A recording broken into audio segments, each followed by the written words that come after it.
Assalamualaikum warahmatullahi wabarakatuh. Bismillahirrahmanirrahim. Alhamdulillahi rabbil alamin. Wassalatu wassalamu ala asyrafil anbiya'i wal mursalin wa ala alihi wa sahbihi ajma'in.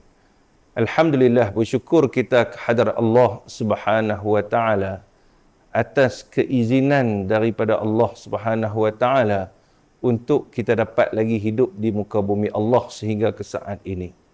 Kita bersyukur kehadrat Allah Subhanahu wa taala kerana Allah masih lagi mengizinkan kita untuk kita dapat bertaubat di atas segala kesilapan dan dosa-dosa kita yang lalu. Kita bersyukur kehadrat Allah Subhanahu wa taala kerana Allah masih lagi mengizinkan kita untuk kita dapat memperbaiki akan segala kelemahan dan kekurangan yang ada pada diri kita, iaitulah dengan cara kita menjalani ibadah puasa di bulan Ramadan pada tahun ini. Jadi, sebab itulah kalau kita lihat ibadah puasa di bulan Ramadan ini bukanlah satu kewajipan yang mana hanya semata-mata untuk nak membebankan kita sebagai umat Islam untuk beribadah kepada Allah. Jadi hakikatnya ibadah puasa yang Allah Ta'ala wajibkan ke atas kita di bulan Ramadan ini adalah sebagai rahmat, adalah sebagai kasih sayang Allah kepada kita agar kita dapat mengingati Allah, agar kita dapat mendekatkan diri kita kepada Allah setelah sekian lama kita lalai dengan Allah Subhanahu wa taala. Mungkin dalam tempoh 11 bulan, kalau kata dalam setahun ada 12 bulan.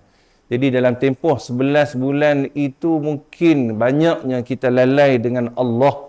Bahkan ramai yang tidak menjalani ibadah puasa, walaupun ibadah puasa yang sunat seperti mana Isnin dan juga Khamis. Maka dalam setahun itu, Allah Ta'ala wajibkan kita supaya kita dapat berpuasa juga. Mau tak mau hang kena puasa juga. Walau macam mana pun hang kena puasa juga. Melainkan mereka yang uzur. Sebab apa? Sebab bila mana Allah Ta'ala seolah-olah macam paksa kita berpuasa, sebenarnya hakikatnya Allah bukan nak membebankan kita. Hakikatnya itu adalah kasih sayang Allah. Allah nak paksa kita masuk ke dalam syurganya. Bayangkan, Allah nak paksa kita masuk ke dalam syurga Allah. Nak paksa kita masuk. Nak paksa tu dengan cara apa? Dengan cara menjalani ibadah puasa di bulan Ramadan. Sebab apa kena puasa di bulan Ramadan? Pasal apa? Kalau kata tak puasa tu jadi ikut mana kami tak boleh masuk syurga juga ke? Jadi sebab itulah kalau kita lihat di antara hikmah kita berpuasa. Tak kiralah sama ada di dalam bulan Ramadan ataupun pada hari-hari yang lain. Jadi hakikatnya hikmah puasa ni tersangat-sangat banyak. Bahkan manfaatnya adalah untuk diri kita yang berpuasa. Yang mana manfaatnya cukup besar, yang mana hinggakan boleh membawa kita ke dalam syurga Allah Subhanahu wa taala. Allah nak bagi kita masuk syurga, sebab itu Allah Taala wajibkan kita berpuasa. Kerana kalau kita lihat di antara hikmah puasa ni, salah satunya iaitu apa dia? Iaitu bila mana kita berpuasa, sudah tentu perut kita dalam keadaan lapar. Bila mana perut kita ini dalam keadaan lapar, maka dengan lapar itu hakikatnya faedah lapar itu dapat mengurangkan nafsu kita. Dapat mengurangkan nafsu kita. Tak kiralah sama ada nafsu makan ataupun nafsu syahwat. Bahkan juga bila kata dengan lapar itu kita tak teringin untuk melakukan perkara yang diharamkan oleh Allah Subhanahu wa taala. Bila mana kita lapar dan lapar itu menyebabkan kita tidak mahu ataupun tidak bersungguh-sungguh untuk melakukan maksiat, maka hakikatnya di sini kita dapat lihat bahawasanya Allah cuba nak selamatkan kita daripada kita dihumbankan masuk ke dalam api neraka Allah Subhanahu wa taala. Itu di antara hikmah kita menjalani ibadah puasa di bulan Ramadan ataupun pada hari-hari yang lain. Sebab itulah orang yang tidak mengetahui tentang hikmah puasa, maka dia akan rasa apa? Dia akan rasa ibadah puasa ini adalah satu perkara yang membebankan. Satu perkara yang membebankan dia. Maka bila mana dia rasa itu adalah satu perkara yang membebankan dia, maka sebab itulah dia hanya puasa itu sekadar melepaskan batuk di tangga sahaja. Iaitu sekadar dia tak makan dan tak minum pada siang hari, dan dia tak melakukan perkara yang membatalkan puasa iaitu pada siang hari, itu saja. Tapi kalau dia melihat pada hikmah puasa, hakikatnya itu adalah di sebalik hikmah puasa itu Allah Ta'ala selitkan kasih sayang dia kepada kita, iaitu Allah Ta'ala nak paksa kita supaya kita ni masuk ke dalam syurganya. Allah nak jauhkan kita daripada azab api neraka Allah Subhanahu wa Ta'ala. Jadi begitulah juga kalau kita lihat, saya ambil pengalaman diri saya lah, tuan-tuan, iaitu ketika mana saya melihat ada beberapa, Allah Ta'ala pertemukan saya dengan beberapa orang insan yang mana mereka ini rajin berpuasa. Tapi tak sampai seru saya lagi nak berpuasa seperti mana mereka. Sebab apa? Sebab mereka puasa ni bukan sekadar Isnin dan Khamis. Bahkan mereka puasa sepanjang tahun. Melainkan hari-hari yang diharamkan puasa sahaja yang mereka tak berpuasa. Sedangkan hari-hari yang lain, semuanya mereka tu berpuasa. Jadi sebab itulah, bila lihat ada seorang pakcik yang saya jumpa, ada seorang pakcik yang saya jumpa, dia kata apa? Dia kata, Ustaz, bila mana kita berpuasa, kita dapat menjimatkan 2 waktu. Kita dapat jimatkan 2 waktu. Yang pertamanya apa dia? Iaitulah waktu makan. Orang yang puasa ni, maka waktu makan dia sedikit. Maknanya waktu makan dia mungkin hanya ketika berbuka dan juga ketika bersahur. Tapi kalau orang yang tak berpuasa, pertama sekali waktu sarapan satu waktu, kemudian satgi pukul 10 pula, satgi pukul 12 pula, satgi pukul 2 pula, satgi pukul 4 pula, satgi pukul 8, satgi pukul 10. Tu dia. Waktu makan dia tu sedia. Tapi kalau orang yang berpuasa, kata pakcik tu kepada saya, dia kata apa? Boleh jimat 2 waktu. Yang pertama, jimat waktu makan. Maka bila mana jimat waktu makan, maka dia kata apa? Waktu makan itu bila mana orang tu puasa, dia boleh jimat, gunakan masa waktu makan itu dengan memperbanyakkan zikrullah, dengan memperbanyakkan selawat ke atas baginda Nabi Muhammad sallallahu alaihi wasallam. Sebab tu kalau kita tengoklah pada diri kita, tuan-tuan, kalau kata kita ni tak puasa, dan contohnya kita makan di kedai ke, atau makan di mana-mana sahaja, bayangkan, kadang-kadang kalau kita makan dengan kawan-kawan, di kedai, restoran ke apa ke, dah ambil masa lama mana dah. Kadang-kadang sampai 1 jam waktu kita makan tu saja, sekali campur dengan sembang. Kadang-kadang 2 jam. Kadang-kadang ada yang duk lepak di kedai makan, daripada pukul 8 sampai tengah malam pun ada. Sebab apa yang boleh jadi macam tu? Sebab dia tidak memperbanyakkan. Orang yang macam ni, orang yang tidak gemar untuk berpuasa.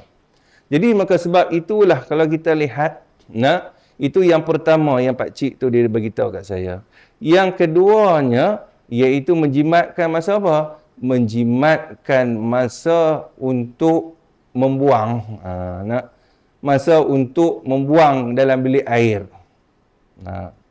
Jadi bila kita makan banyak, bila kita tak puasa, kita makan banyak, jadi sudah tentu kita kerap menuju ke bilik air.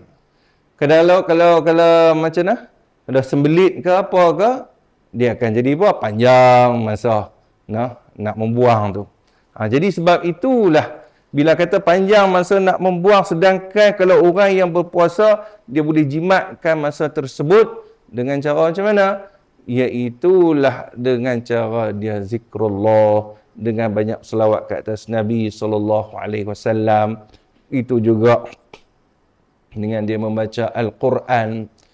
Cuba tengok. Jadi sebab itu bila dia beritahu, pak cik tu beritahu kepada saya macam tu, jadi saya mula rasa, ya Allah, insafnya. Insafnya diri saya. Tuan-tuan, sebab apa? Sebab melihat orang-orang yang soleh. Saya rasa bersyukur kehadrat Allah. Allah Ta'ala pertemukan saya dengan orang-orang yang soleh, orang yang rajin berpuasa, orang yang sentiasa mengingatkan saya.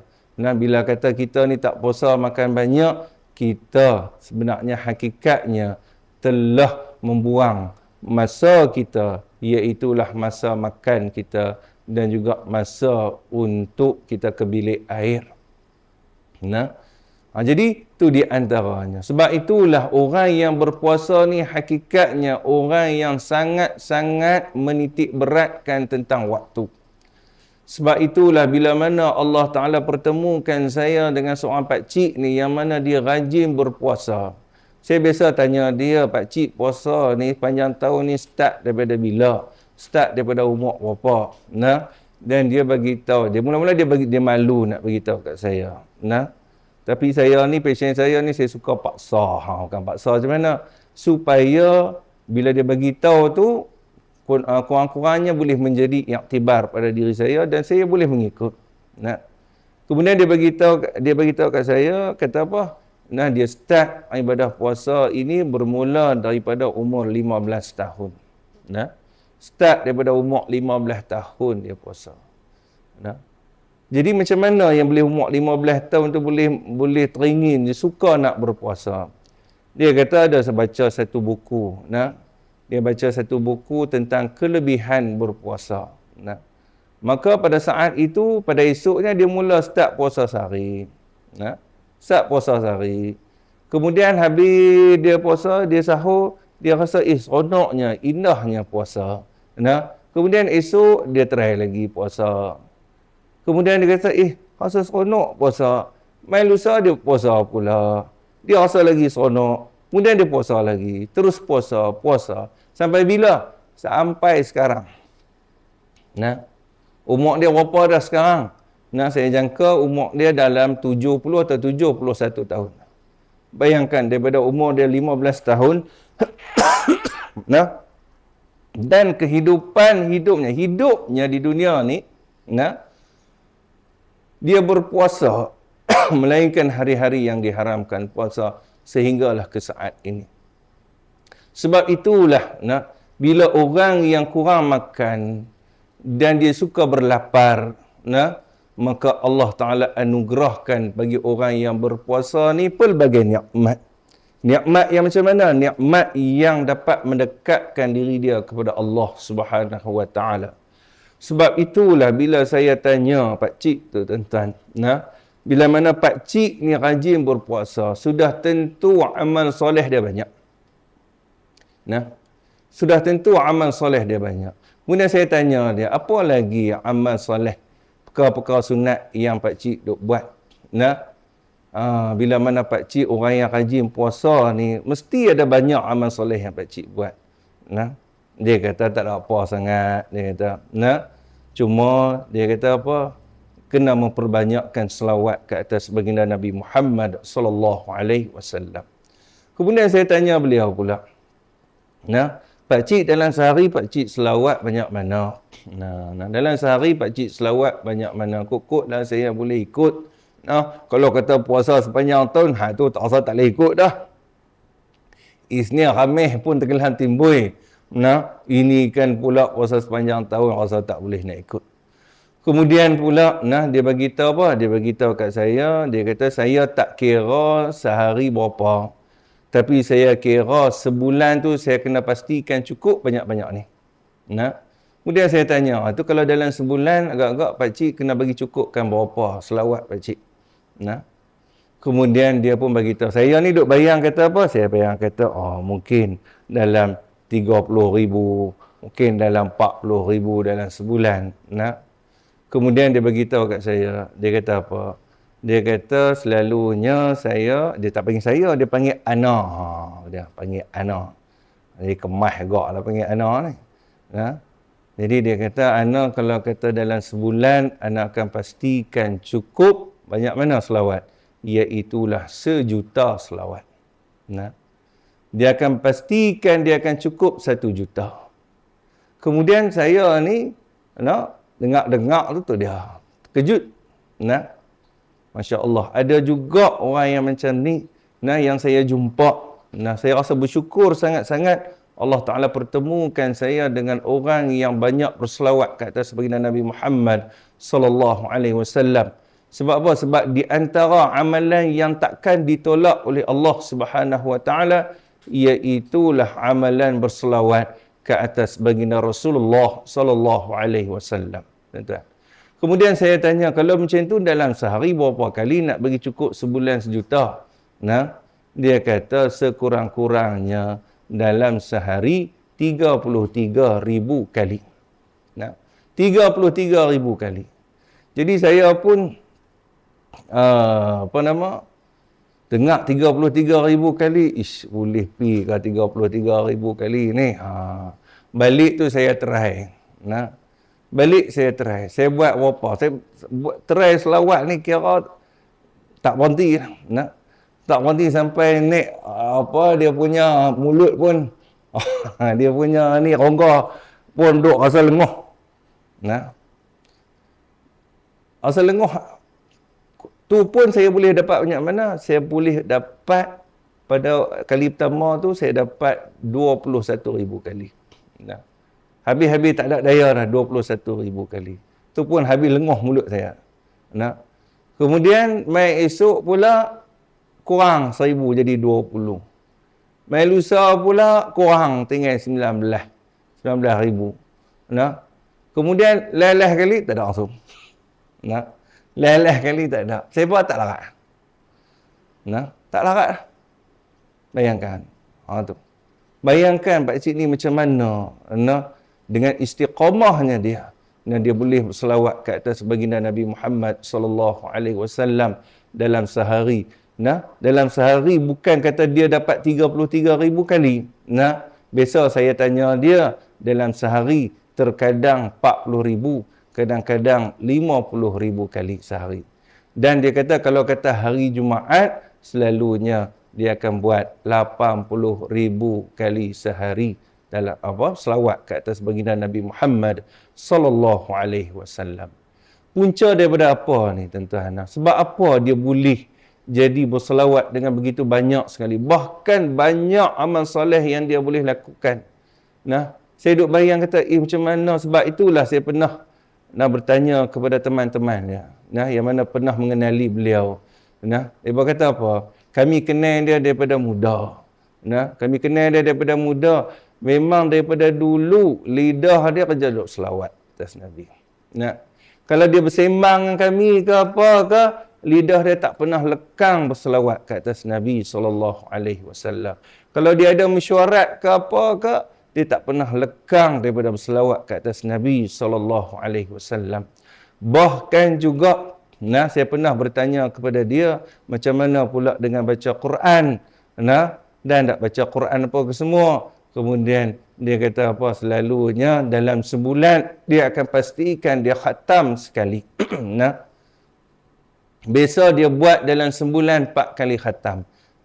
Tapi selalunya dia akan buat sekali. Sebulan itu sekali khatam Quran. Dengan selawat yang begitu banyak puluhan ribu. Begitulah juga dengan baca Al-Quran lagi. Kemudian saya biasa tanya dia juga, pakcik kalau kata bangkit malam qiyamul lail macam mana pula? Dia kata tak pernah lagi lah orang tanya saya soalan macam ni. Tapi saya tanya juga sebab apa? Dengan alasan, dengan niat agar saya boleh ikut dia. Ikut seperti mana apa yang dia buat. Tapi setakat ni apa yang saya tanya tu saya tak boleh nak ikut lagi. Puasa dah sepanjang tahun. Nah, selawat pula sebulan sejuta. Nah. Kemudian pula apa dia lagi? Kemudian bangkit malam, pukul berapa pula bangkit malam? Dia kata selalunya saya bangun malam pukul 2:30 pagi. Dia 2:30 pagi saya kata, time tu saya tengah tidur di ulit mimpi. Nah, yang indah-indah kalau time tu. Sebab tu kalau kata pukul 2:30 pagi ni tak ramai yang bangun daripada tidur. Nah, sebab itulah 2:30 pagi ni, pukul 3 pagi ke, tu maknanya waktu tu waktu yang paling sunyi. Nah, waktu yang paling afdal untuk kita bangun qiyam bermunajat kepada Allah Subhanahu Wa Taala. Kemudian saya tanya pula, kalau macam tu pak cik qiyam duk buat qiyam mulai duk semayang malam itu berapa rakaat? Nah, ketika mana buat semayang malam tu, kemudian dia kata selalunya dia akan buat 100 rakaat. Nah, semayang tahajud dia 100 rakaat. Saya dengar tu, Masya Allah. Nah, dah selawat sebulan sejuta, kemudian puasa sepanjang hari, baca Quran khatam sebulan sekali, kemudian pula bangun qiyam pula, nah 100 rakaat. Sebab itulah kalau saya lihat nah pada wajah dia, nah penuh dengan kata apa? Tengok dengan penuh ketenangan. Kalau tengok wajah dia, tengok dengan penuh ketenangan. Nah, sebab lidahnya tak pernah lekang daripada menyebut nama Allah, tak pernah lekang daripada bersolawat ke atas baginda Nabi Muhammad sallallahu alaihi wasallam. Apa punca dia? Puncanya adalah puasa. Tuan-tuan. Yang boleh buat amal soleh yang bermacam-macam itu adalah bermula daripada puasa. Tuan-tuan. Bila mana puasa, maka dia akan berlapar. Bila dia berlapar, maka pelbagai ibadah dia boleh lakukan dalam keadaan dia lapar. Sebab itu kalau kata kita puasa dan kita lapar, dan bila mana kita lapar pula langsung tak menambahkan amal soleh kita dalam bulan puasa, maka hakikatnya kita masih belum lapar. Itu bukan lapar yang sebenar, tuan-tuan. Orang yang lapar yang sebenar, maka dia akan mudah untuk mengerjakan ibadah, mengerjakan amal soleh, tuan-tuan. Sebab itulah ambil pengajaran. Saya di sini, tuan-tuan, bila dengar kisah tentang Pak Cik ni, bila saya berhadapan sendiri dengan Pak Cik ni, dan betul-betul menginsafkan diri saya. Apa yang dia cerita tentang amalannya, bukan saja-saja dia nak cerita, melainkan saya sendiri yang minta supaya dia ceritakan segala amal soleh dia kepada saya, supaya saya boleh mengikutinya, tuan-tuan. Jadi di sinilah yang saya dapat, apa yang saya dapat? Saya dapat dia punya hikmahnya di sini adalah semuanya itu adalah berpunca daripada ibadah puasa. Sebab itulah kalau kita nak tingkatkan amal soleh kita, kita nak mendekatkan diri kita kepada Allah Subhanahu Wa Taala, maka kita kena berpuasa. Dan puasa kita bukan seperti mana puasa pada martabat awam, tapi hakikatnya puasa pada martabat khawas ataupun martabat khawasul khawas. Puasa bukan hanya sekadar tak makan dan tak minum pada siang hari sahaja, bahkan puasa segala anggotanya daripada melakukan perkara yang diharamkan oleh Allah Subhanahu Wa Taala. Jadi tuan-tuan, sama-samalah kita bermuhasabah diri, melihat, menilai diri kita, adakah sepanjang kita berpuasa di bulan Ramadan, sepanjang kehidupan kita di dunia ini, adakah kita mendapat hikmah seperti mana yang disebutkan tadi? Adakah ibadah puasa kita itu dapat memperbanyakkan salawat kita kepada baginda Rasulullah sallallahu alaihi wasallam? Adakah ibadah puasa kita ni lebih membanyakkan lagi kita membaca Al-Quran, tuan-tuan? Sebab itulah kalau kata ibadah puasa di bulan Ramadan kita rajin membaca Al-Quran, tetapi bila mana habisnya, bila mana Ramadan itu meninggalkan kita dan kita pun dah tidak berpuasa lagi, maka kita akan kembali kepada tabiat kita yang lama. Kita akan kembali kepada kelalaian kita daripada mengingati Allah Subhanahu wa taala. Jadi insya-Allah sama-sama sekali lagi kita bermuhasabah diri sungguh-sungguh kepada Allah. Bermuhasabah diri, menilai tak mana kelemahan diri kita agar puasa kita pada kali ini puasa yang dapat mendekatkan diri kita kepada Allah Subhanahu wa taala. Jadi insya-Allah sekadar itu sahaja tazkirah daripada saya. Jadi hakikatnya tazkirah ataupun peringatan ini bukanlah semata-mata untuk tuan-tuan sekalian, tapi hakikatnya tazkirah ini adalah untuk diri saya sendiri, untuk memperbetulkan diri saya yang lemah lagi hina ini. Jadi insya-Allah saya sudahi dengan Assalamualaikum warahmatullahi wabarakatuh.